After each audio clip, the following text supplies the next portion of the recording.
காலை வணக்கங்க. இன்றைக்கி என்னென்னு பார்த்தீங்கன்னா, ஆடி மாதம் ஸ்பெஷல் தாங்க. வெள்ளிக்கிழமை கோயிலுக்கு ரெடி ஆயாச்சுங்க. காலையிலேயே குளித்து ரெடியாகி குலதெய்வ கோயிலுக்கு பஸ்ஸில் கிளம்பியாச்சுங்க. இந்த குட்டி வாண்டு காலையில் எழுந்து ஆட்டம் போட்டுட்டு இப்போ நல்லா தூங்கியாச்சுங்க. தூங்கினோடனே நம்ம நல்லா இளையராஜா சாங்ஸை கொஞ்சம் கேட்டபடியே பஸ்ஸை விட்டு இறங்குனாக்கா கோயில் வந்தாச்சு. கோயில் வந்து பார்த்திங்கன்னா திருவிழா கோலமாக சூப்பராக இருந்துச்சு. நாங்கள் வந்த வேலை என்ன, பொங்கல் வைக்கிறதாங்க. பொங்கல் வச்சு பொங்கல் கொஞ்சம் ரெடியாக டிலே ஆகும் பார்த்தா இந்த குட்டி வாண்டை உட்கார வைக்கிறதாங்க பெரிய கஷ்டமாக இருந்துச்சு. அப்படியே பிடிச்சி அதை மொட்டை அடித்தாக்கா கொஞ்சம் கஷ்டப்பட்டாங்க அவங்க.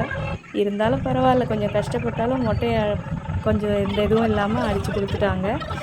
மொட்டையை அடித்த உடனே பார்க்கணும், அவன் அழுது ஒன்றும் சமாளிக்க முடியல. என்னடா முடியை காணோம் அப்படின்ற மாதிரி கொஞ்ச நேரம் கிண்டல் பண்ண மாதிரி ஆயிடுச்சு. அதுக்கப்புறம் என்ன, சாமியை கும்பிட்டாச்சுங்க. சாமியை கும்பிட்டுட்டு நல்ல தரிசனம் கிடச்சோடனே ஒரு 4 செல்ஃபியை போட்டாச்சுங்க. செல்ஃபியை போட்டுட்டு பஸ்ஸை பிடிச்சி வீட்டுக்கு வந்துட்டோங்க. இதுதான் இந்த குட்டி வாண்டோட மொட்டை போஸ். உங்களுக்கும் இந்த வீடியோ பிடிச்சிருக்கும்னு நினைக்கிறேன். லைக் பண்ணுங்கள், ஷேர் பண்ணுங்கள், சப்ஸ்கிரைப் பண்ணுங்கள். தேங்க்யூ.